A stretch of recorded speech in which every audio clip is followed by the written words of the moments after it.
নগাঁও জিলাৰ কামপুৰ থানাৰ অন্তৰ্গত মিনাৰপামত এক চাঞ্চল্যকৰ ঘটনা সংঘটিত হৈছে। গাঁওখনৰ জুলছা আলী নামৰ লোকজনৰ ঘৰত সংঘটিত হৈছে এই চাঞ্চল্যকৰ ঘটনা। নিশা চোতালত ধানৰ মেজিত অগ্নিসংযোগ কৰে দুষ্কৃতিকাৰীয়ে, যাৰ ফলত অঞ্চলজুৰি তীব্ৰ চাঞ্চল্যৰ সৃষ্টি হৈছে। চোতালৰ ধানৰ মেজিত অগ্নিসংযোগ কৰাত কথমপি জুইৰ কবলৰ পৰা ৰক্ষা পৰে এইখন ট্ৰেক্টৰ। এই ঘটনাৰ পিছতেই ভুক্তভোগীয়ে কামপুৰ থানাত এজাহাৰ দাখিল কৰে। ইফালে এক উচিত তদন্তৰ কৰি দোষীক দৃষ্টান্তমূলক শাস্তি প্ৰদান কৰিবলৈ আৰক্ষীক আহ্বান জনাইছে।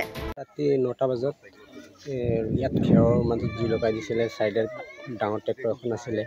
তাৰপিছত 3 জেগাত ধান গোটা আছিলে, খেৰ মেজি আছিলে, ইয়াত ধানৰ মেজি আছিলে। তাৰপিছত জুই লগাই থৈ পেলাই গুচি গ'ল 9টা মান বজাত। কোনে লগাইছে সেইটোতো আমি দেখা নাই। ট্ৰেক্টৰ লগত ডাঙৰ ট্ৰেক্টৰখন খাৰা আছিলে, মৰণামাৰ মেচিন আছিলে, ধানৰ মেজি চব আছিলে। তাৰপিছত কাৰেণ্টৰ ৱাৰ আছিলে তল ওপৰত লাগু অৱস্থাত। তাৰপিছত মানুহবিলাকে দৌৰি আহি পেলাই ৰাতি ৰাইজবিলাক ওলাই আহি পেলাই নুমাইছে মটৰ ষ্টাৰ্ট দি পেলাই। গাঁওখনৰ নাম কি? গাঁওখনৰ নাম মিনাৰপাম গাঁও। বাইক এখন আহি পেলাই জুই লগাই পেলাই গুচি গ'ল। বাইকখন চিনাকি হোৱা নাই।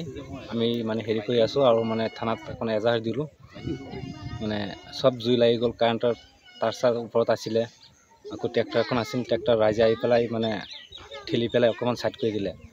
ৰাইজ নাহিলে কাৰেণ্টে তাঁৰ চাৰ চব গুচি গ'লে হ'লে এনেকুৱা হ'ল আৰু কালি ৰাতি 9টা বজাত।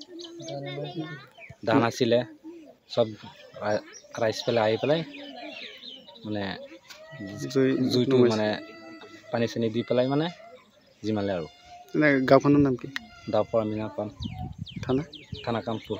এই সন্দৰ্ভত থানাত কিবা জাননী দিছে? থানাত এজাহাৰ এখন দিলোঁ। আমি এজাহাৰখন লিখি পেলাই তাত থৈ আহিলোঁ।